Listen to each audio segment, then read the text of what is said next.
2, 1. Lorna, over to you. Hello, everybody. Good afternoon, and welcome to our weekly COVID-19 public health update with Montgomery County Executive Marc Elrich, also with Dr. Travis Gayles, who is our health officer, and Dr. Earl Stoddard, who is our director of the Office of Emergency Management and Homeland Security. I'm Lorna Vigili, Hispanic Public Information Officer, and today as a guest we also have Ben Wu, who will be available for any questions pertaining some announcement that the county executive is going to make. And as you know, Mr. Wu is the CEO of the Montgomery County Economic Development Corporation. Reporters, all of you should have permission to record. If you do not have it, please request it utilizing the chat. And with that, I toss it to you, Mr. County Executive. So thank you very much, and thank everybody for joining us again this week. I'll start, as I usually do, with a note on the COVID and our vaccination rates. Today, our positivity rate was 1.29, and our case rate was 3.15 per 100,000.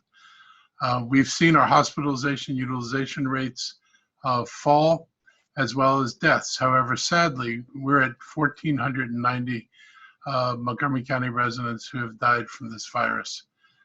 There are still 30 deaths per day in Washington, D.C. and Maryland, and we shouldn't get numb to that number. In memory of those we lost and their families, we remain committed to focusing on the health and safety of our residents. On the better news front, today we're sitting at about 52.3% of our residents who've received either both doses of Pfizer and Moderna of the single dose of Johnson & Johnson, according to the CDC data. We've hit 50% threshold on Friday of residents who've had both vaccines, meaning that on Friday, May 28th, right before Memorial Day, we will be aligned with the state at that time. On Monday, we hit 60% of our total vaccination, of our total population receiving at least one dose, but that equates to over 75% of residents eligible to be vaccinated. Businesses, restaurants, and houses of worships can immediately return to 75% capacity. It eliminates all outdoor capacity limits. Indoor capacity limits increased to 250 people, including camps and sports venues. Convention and banquet facilities can also operate at 50% capacity. Thanks to our residents, we are just 10 days away from aligning with the state's guidance and essentially reopening. Our vaccination numbers have been boosted by the 12 to 15-year-old cohort that just became eligible. Since Pfizer vaccine was approved, we've vaccinated more than 10,000 adolescents, actually 10,905, at our clinics. There are likely to be many others who've been vaccinated at other venues. This is 25% of those eligible in this age group who have already been vaccinated in the first week. That's pretty good uptake. We want to get every age group vaccinated though. We believe we have vaccinated the majority of residents who actually are looking to get vaccinated, and now we're moving on to the more challenging part. And we need to increase the percentage of our population that is vaccinated to more fully limit the spread and to minimize the virus's propensity to mutate by reducing the number of hosts it can invade. We continue to make the clinics more convenient and easier to take part in. We continue to work with FEMA to bring mobile clinics here. This week, FEMA's clinic is at the Lake Forest Mall until Sunday. We're working with MCPS to host clinics at several schools, and we're going to be at Argyle Middle School today. And we're aimed at the adolescent group, but all are welcome and encouraged to make appointments. And the clinic is going from 1 p.m. to 7 p.m. today. We're hosting clinics on weekends also to help make it more convenient for people who aren't able to take time off during the week.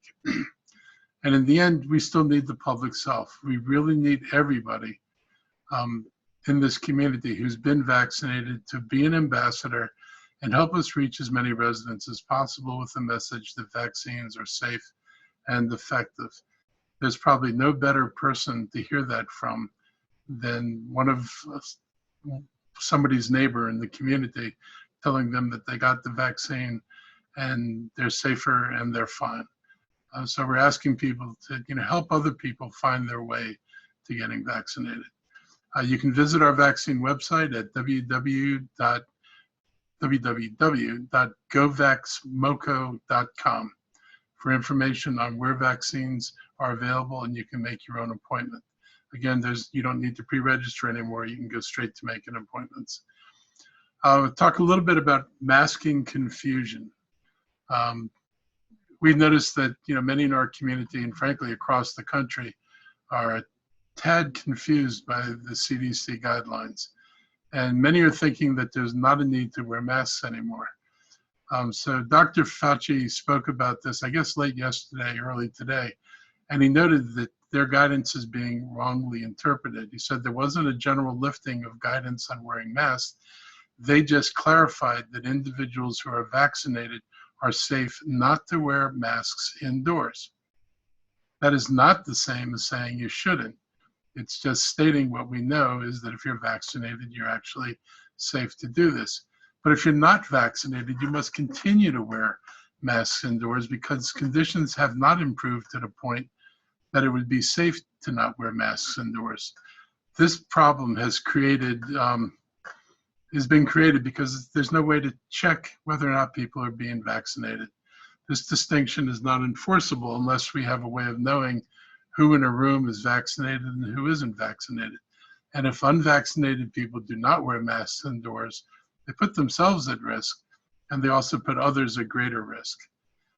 So even if you're fully vaccinated, coverings are still required in many public places such as schools, childcare facilities, public transportation. And finally, and people need to remember this, any business can require masks. This is a decision the business has the complete right to make. And if a business requires a mask, their customers must abide, and if they don't abide, the business is legally allowed to refuse entry onto their premises. So if somebody tells you you have to wear a mask to come in here, there's nothing that the government's done that overrules that owner's ability to say no mask, no entry. So think about that. And still keep your mask with you when you leave home, just in case you're in a circumstance where you do need it. I'll talk a little bit about restaurant relief. This is, a big deal. This is probably the hardest hit sector of the economy. This and the entertainment venues took, the hardest beating of all during COVID. This week, I went over to Silver Spring to participate in the Taste the World in Fenton Village Festival, and I ate at Gari Kebab, a great Indian restaurant in downtown Silver Spring. This festival continues into the weekend, and there's great food from a variety of cultural traditions. Patrons who purchase food, dine in, or carry out at 3 restaurants during the week can enter to win cash prizes of $500, $250, or $100. Our restaurant industry needs help, and we're trying to patronize these businesses as much as we can in order for them to recoup the losses and return back to normal operations. Applications for a new round of Montgomery County Restaurant Relief Fund begins tomorrow, May 19th. MCEDC will award grants of up to $10,000 each to eligible local restaurants, food, and beverage establishments. And the grant monies can be used for a wide range of pandemic-related expenses. Yesterday, the Montgomery County Council authorized $3.8 million appropriation from the state to MCEDC for the 3rd round of local restaurant support. Funding came from the General Assembly Relief Act of 2021, which was signed into law by Governor Larry Hogan. Applications for that will be accepted on Wednesday, beginning at 10 a.m. through May 28th at 5 p.m. So visit the MCEDC website at thinkmoco.com to apply. Grants will be distributed to eligible applicants by June 30th, 2021. After the 3rd round is completed, MCEDC will have provided over $16.5 million in direct business assistance to eligible Montgomery County establishments over the past 7 months. The 2 previous Montgomery County relief funds provided grants ranging from $5,000 to $10,000 to over 900 county restaurants.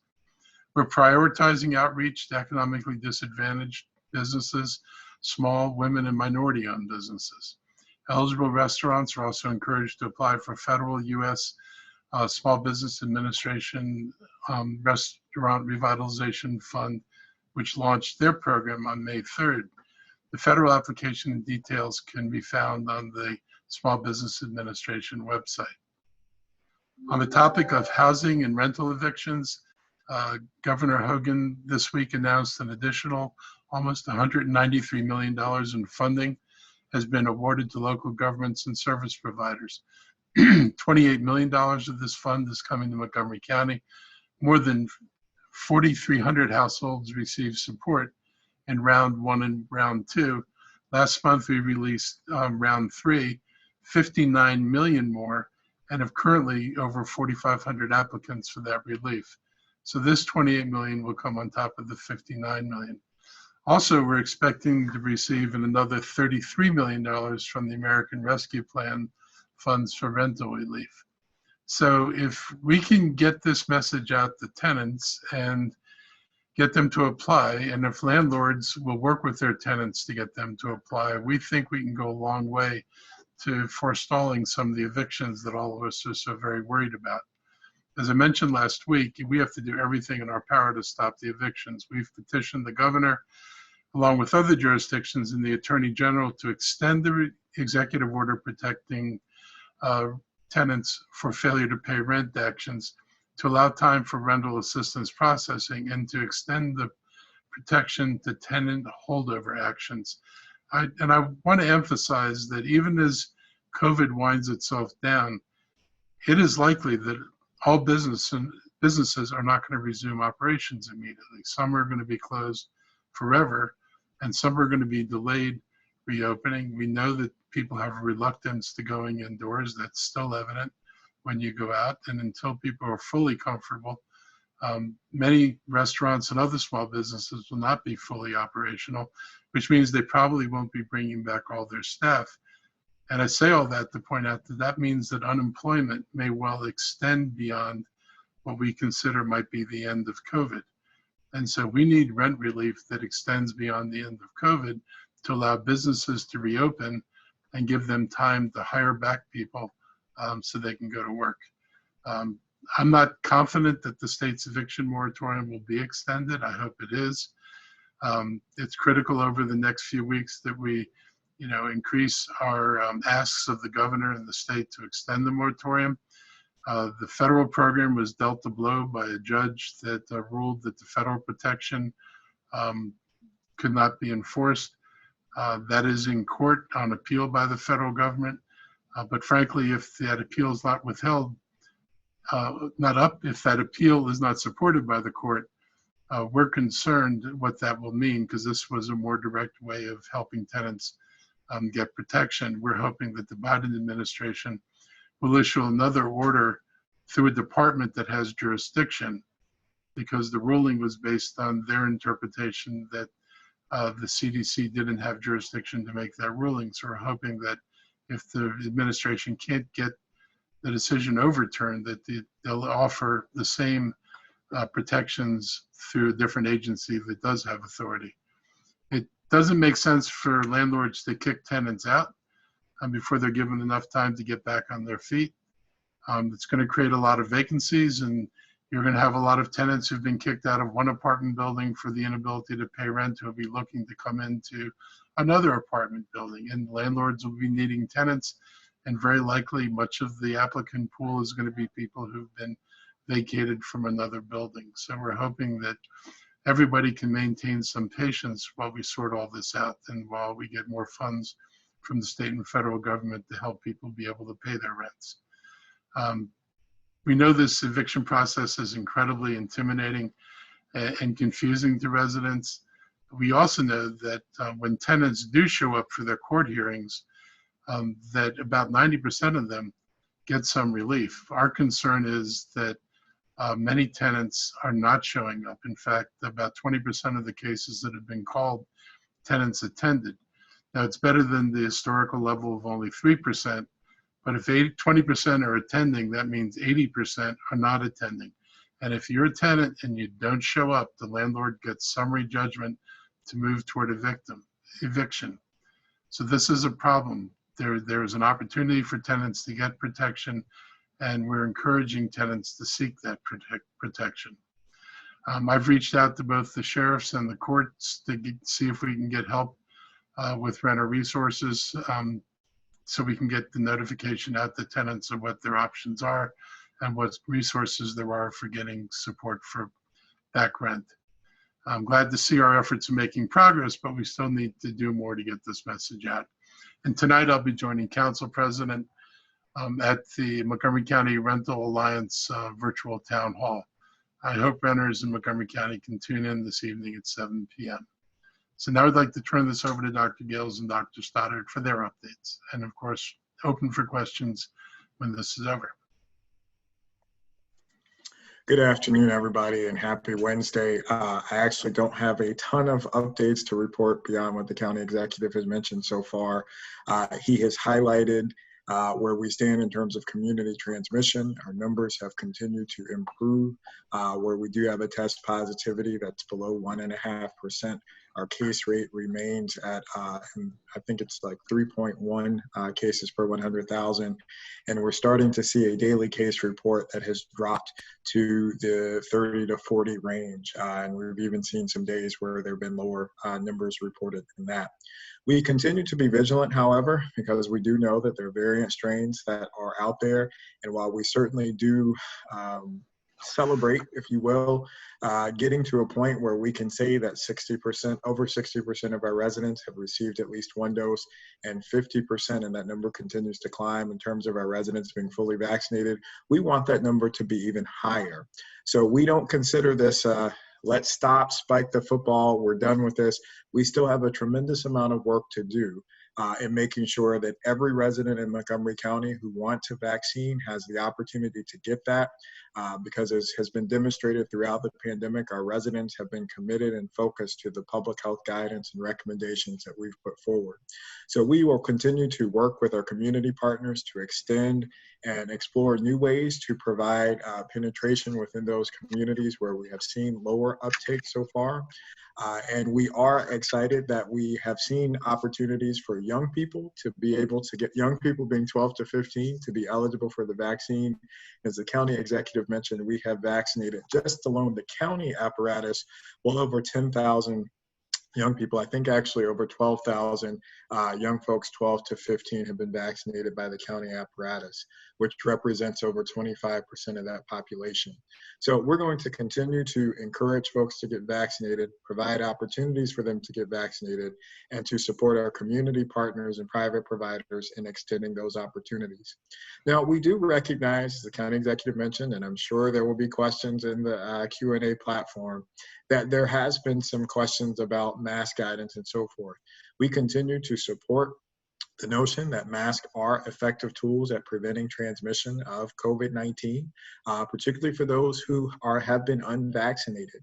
And particularly in indoor spaces where distancing are difficult to maintain, that is still a requirement. And as the state law has put forward in the governor's directive, there have been specific places and venues that have been identified that will continue to require face coverings regardless of your vaccine status. And so we want to make sure that folks understand that, and recognizing too that in spite of the CDC's recommendation that if you have been fully vaccinated, that it is safe for you to not wear a face covering, we recognize that many individuals within our community will still continue to do that until they develop a higher level of comfort and feeling of safety, and they should be supported in that and not be stigmatized or feel any sense of retribution for choosing to do so. As the county executive mentioned, businesses also have the opportunity to continue to require face coverings in their spaces, and we would support them in making that determination. So happy to answer any questions that you all may have. Thank you again for the opportunity to be with you. Thank you, Dr. Gayles. Thank you, Mr. County Executive, for the opening remarks. Dr. Stoddard, do you have some opening remarks as well? Mine very, very short. So a few things. As you will note, the FEMA MVU, the mobile vaccination unit, is at Lake Forest Mall this week. So they're there until I think 8 o'clock this evening. And so obviously that's an additional opportunity made available outside of, sort of the daytime hours. As was alluded to earlier, we're going to continue to make these opportunities available in closer places to where people live, in different parts of the county, different hours, different days of the week. And that will be a continuing effort throughout the ongoing weeks and months to try and encourage people and give people more opportunities to be vaccinated. On the recovery front, we know that obviously with the reopening proceeding as it is, it does not mean the end of our response, but it also does mean that we need to really focus a lot more on some of the recovery elements of our of how we move forward. Those things include mental health. Those things include the issues around eviction and housing. They also include business revitalization and getting people comfortable and feeling safe that they can go back into some of the establishments in Montgomery County. And so some of the things that we're really focused on over the next several weeks and months will also be trying to learn all these lessons that we had from COVID-19, thinking about the streeteries and some of the provisions around takeout alcohol or delivery of alcohol and food. And so we want to be able to make sure that we're codifying or memorializing some of the benefits of those activities, while also recognizing that we will be outside of an emergency in a matter of several months. And need to rely on existing laws and permits and things like that to allow those things to proceed. And so we've got work groups focused on how we allow those things to continue in a way similar to what they are now, but consistent with the non-emergency related laws and guidelines. The other thing we're also doing right now is really trying to get into some of the economic data to understand, for example, how the economy has likely been shifted potentially permanently, or at least for the foreseeable future, by COVID-19. Things like how has the COVID-19 pandemic impacted the future of retail sales, and how has it impacted the future of the hospitality industry, and how has it affected the future of our biotech industry, and accelerated certain changes or stopped certain gains or other things like that, so we can make better use of our targeted efforts to try and improve certain businesses and industries, while also recognizing that certain things, we can't change the way public consumption will likely happen moving forward. We can just learn from what those changes will be and support our businesses in adapting to them. And so those are all things that we're focused on in our recovery efforts, among many other things. We will be looking at questions, working with our school system and other education through early childhood education and development, as well as Montgomery College, to really partner around addressing some of the learning loss that has been endured this year, and how we can help address that in the weeks, months, and years to come. I know this is an issue that's particularly of interest to our parents out there, but obviously it's going to take a village to try and recuperate some of the impacts that have been felt by students this year, and that's something that we're increasingly focusing more and more energy in partnership with our schools, school settings and systems education network.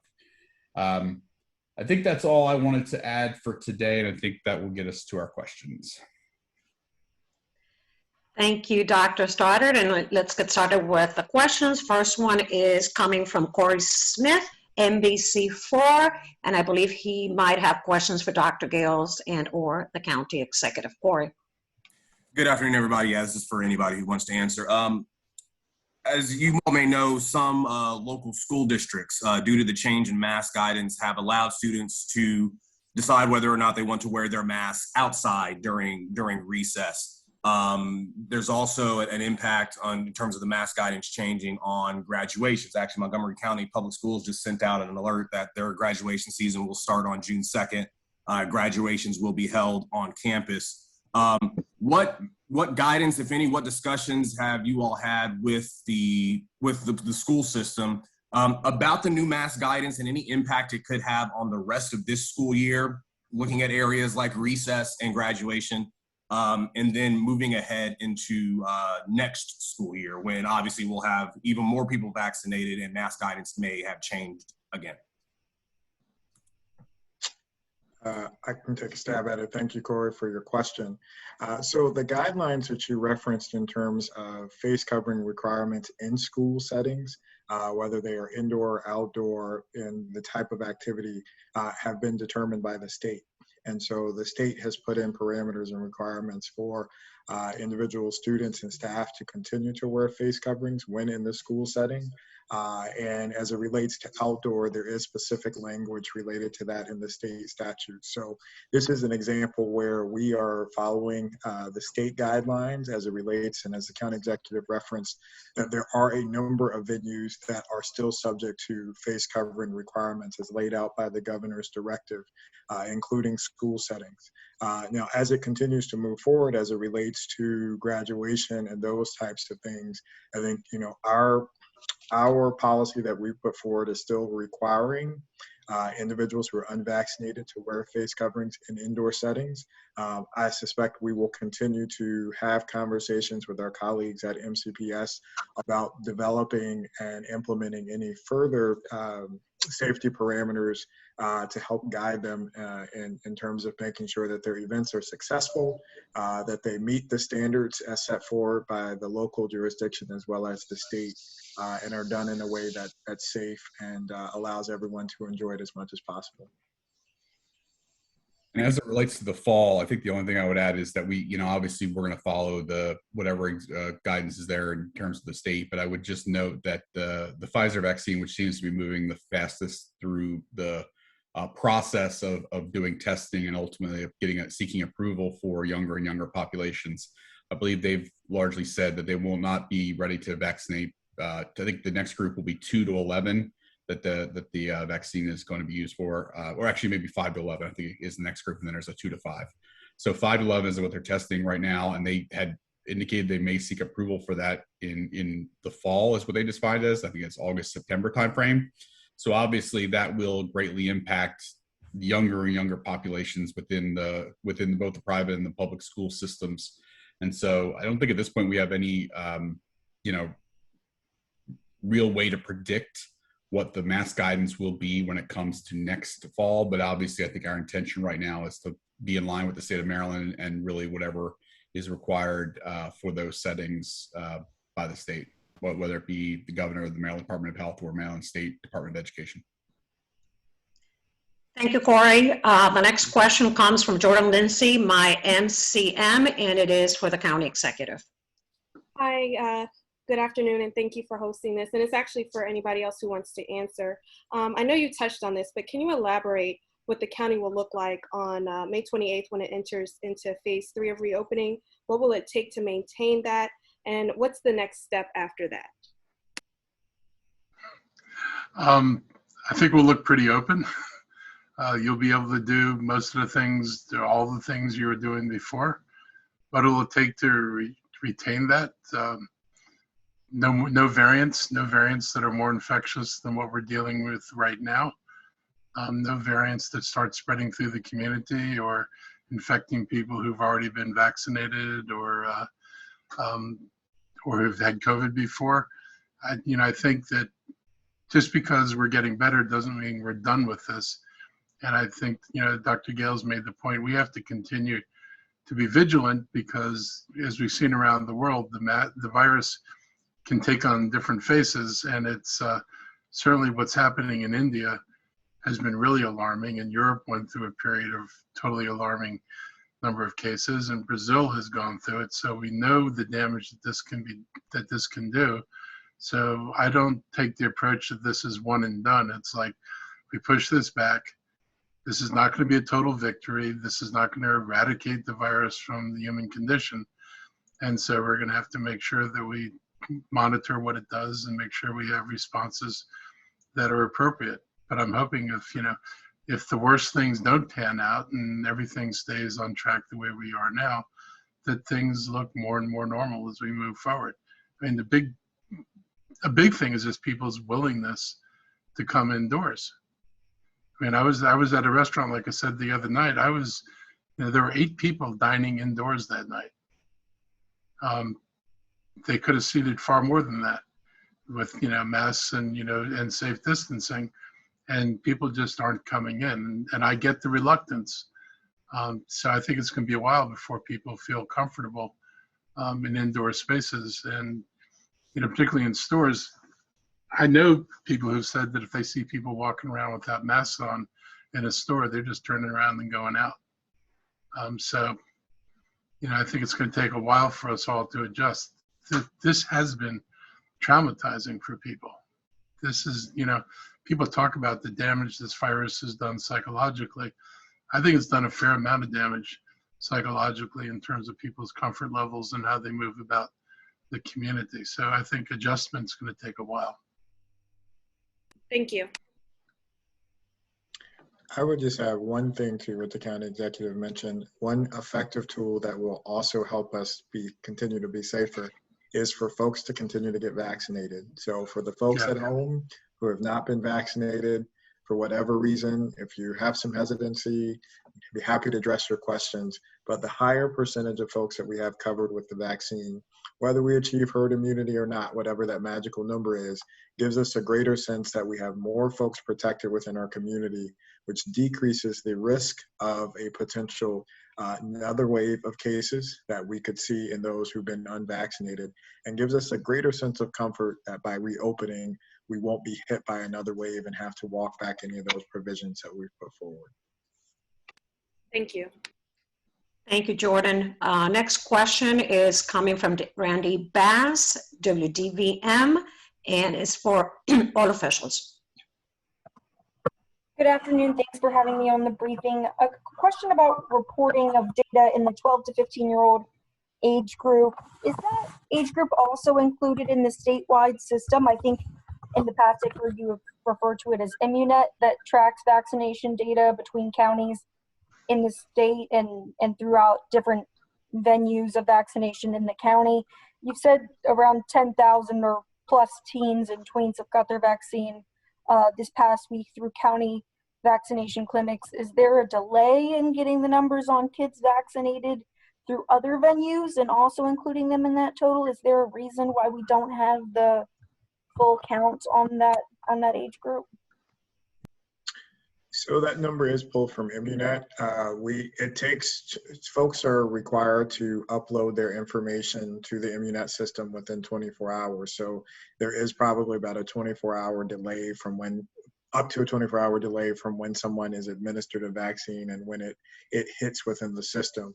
So I'm reporting the county ones because I know how many we've delivered directly from the reports of our staff. I would just say, Randy, just for your knowledge, having looked at some of the data and tracked it over time, you will see increases. People are supposed to report within 24 hours. My suspicion is some groups are better at it than others. And we don't know because obviously the data is going to the state level, whether some have reported or not. We don't know who has reported. We know we've reported, but we can't account for any particular pharmacy or hospital or other provider, how fast they're reporting. But you will see the numbers sort of progressively update as days go forward on previous days. So if you look at like last, let's say Friday, I'd be willing to bet you that number looks different tomorrow than it does, today. So that's just typically the way, if you just track the numbers over time, you'll see. I appreciate you both clarifying that. And another question for the county executive. Yesterday, Governor Hogan signed into law a 2-year extension on allowing carry-out alcohol from bars and restaurants in Maryland. Are you in favor of allowing that to continue here in Montgomery County going forward? Yeah, I mean, as long as we adhere to, proper limitations, the worry everybody always has is, does this become something that incentivizes drinking and driving? I mean, let's be honest, that's the fear. Is I've now put a vodka martini into a container to go, and all of a sudden it's sitting next to you in a car, and the worry is, are people going to drink? We have not seen, near as I can, I've heard that this has been a problem.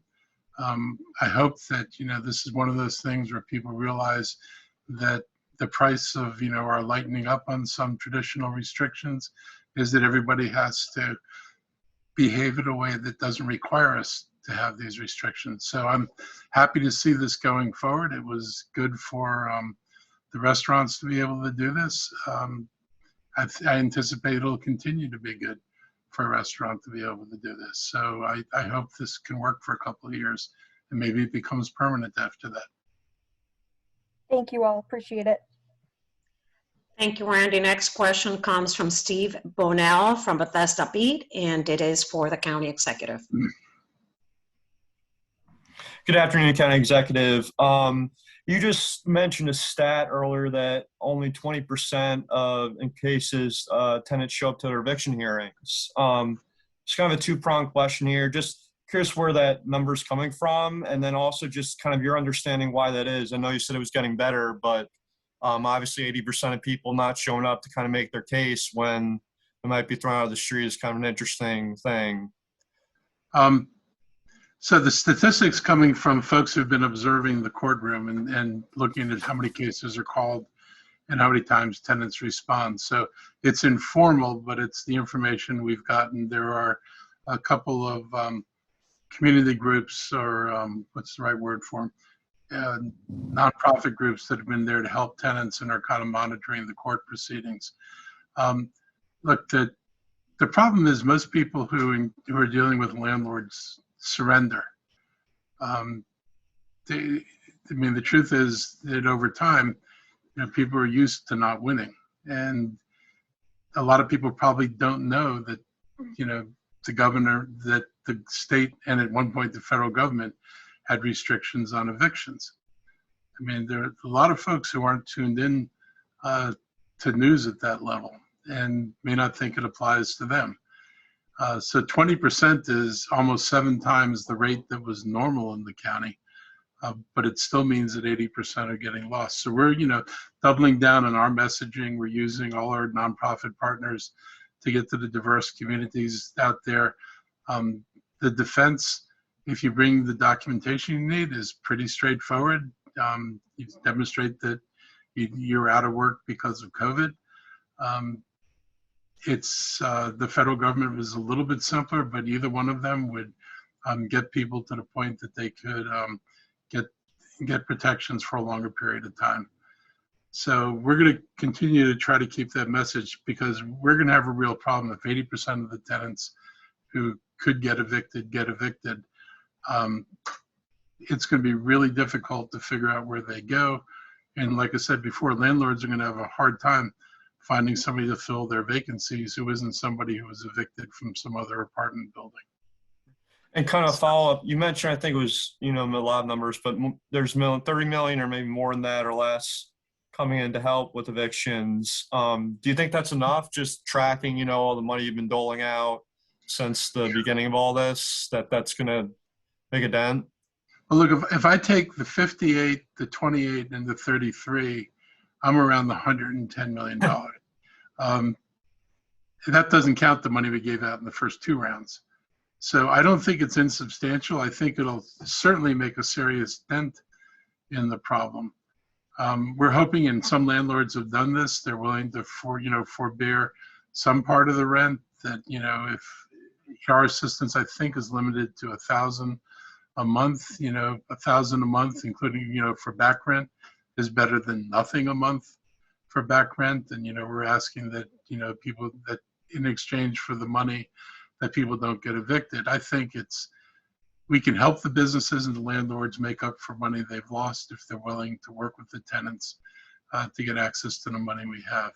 And maybe that's another thing that, we need to double down on, is, letting landlords understand that if you evict somebody, you may be evicting somebody who could actually work with us to get you the back rent, which you will not see if you evict them. So I think everybody has a reason to cooperate with each other. Thank you, sir. Thank you, Steve. The next question comes from Kevin Lewis, ABC 7, and it is regarding the county's ag fair. Kevin.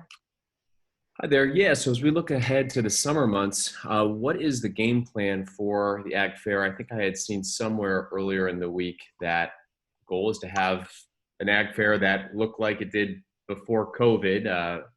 But if you guys, whoever wants to take the question, could elaborate on that.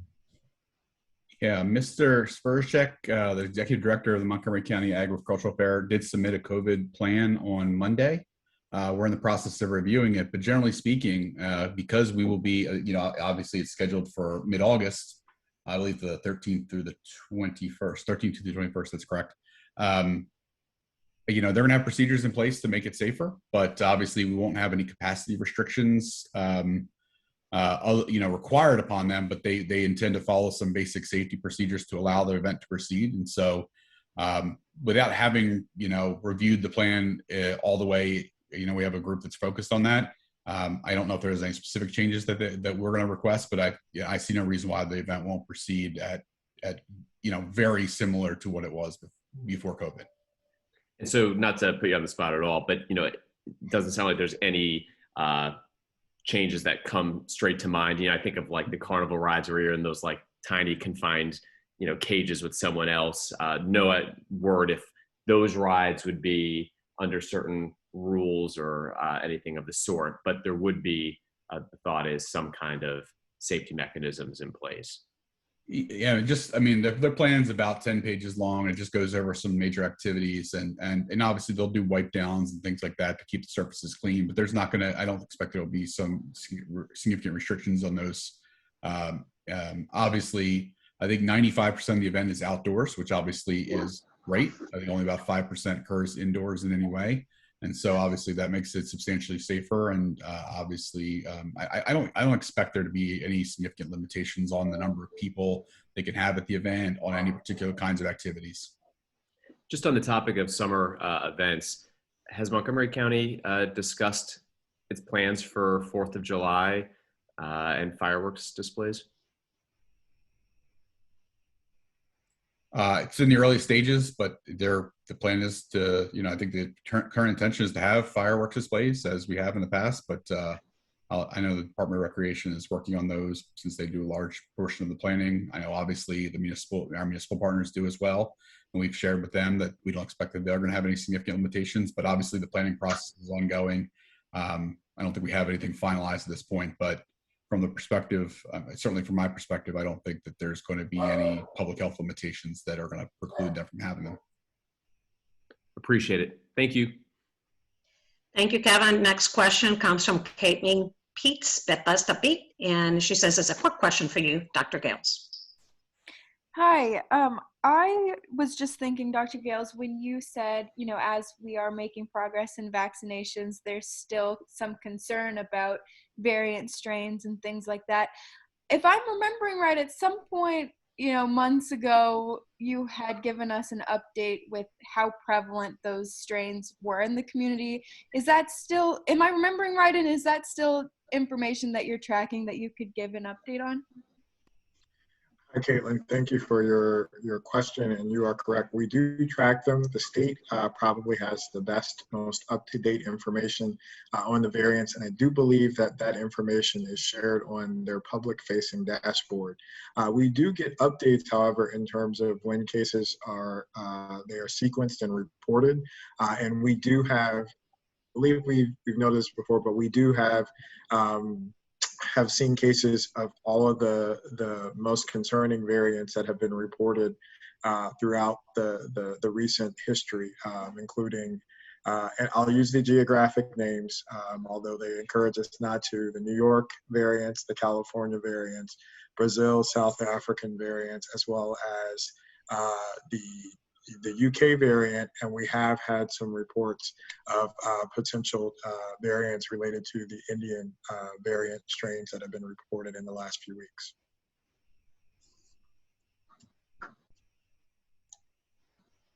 Is that okay, Caitlin? Yeah, I think that answers the question. Thank you. Thank you so very much. Those are the questions that we have in the chat from reporters. Reporters going once, going twice. All right, we're going to take a couple of questions today from our Facebook Live. And the first question says, or requests, please update guidance for outdoor sports and camps and pools for children under age 12 to not be required to wear a mask. Who would like to take that question? Guidance for outdoor sports and camps. Well, as we noted earlier, unfortunately, 12 and below still falls into the unvaccinated category. And so that while the general guidance around wearing face coverings in outdoor settings has been removed, at the state level, and as noted, we will May 28th, we will be consistent with that. There are still special provisions within which face coverings will be required for certain settings where young people may be, including camps and those types of activities. So, you know, we actually have received some questions on the other end saying, you know, well, what are the protections in place for young people who can't get vaccinated? So I want to assure folks on both sides or all sides of the issues that there are still some specific times and places and venues within which folks will be required to wear face coverings, and others in a sense where those face covering rules will be relaxed. And so the website will be updated to appropriately report what those updated findings are from the local level as well as the state. I would just say we're not permitted to be less restrictive than the state of Maryland, meaning if the state requires face coverings in schools, for example, we can't at the local level say that doesn't apply in Montgomery County. We can't be less strict than the state requirements. Thank you. And just to follow up to that response, what about gyms? And I promise this is the last one. Gyms? Gyms are, you're not, so right now, as of the Board of Health acting yesterday, you are not, if you are vaccinated, you are not required to wear a face covering inside of a gym unless the gym itself determines that you must. So there are some gyms that I think Dr. Gayles has already referred to, I think that intend to keep their mask guidance in place. There are others that will likely align to the minimum requirement, which is that only unvaccinated people must wear a mask inside.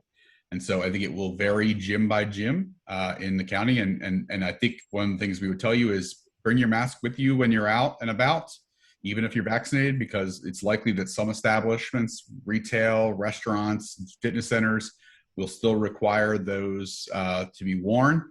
Others will not, and you'll determine that once you get to the door and see what they require. And if they require it, you are required to wear it, or you'll have to seek to go somewhere else. Thank you, Dr. Stoddard. Thank you, gentlemen, for participating today on this media briefing. I think we are about to be done. Reporters, once again, going once, twice. All right, this is it for today. Thank you, everybody, for joining us. And of course, we'll see you again soon. Have a great afternoon. Thank you and stay safe. Thank you all.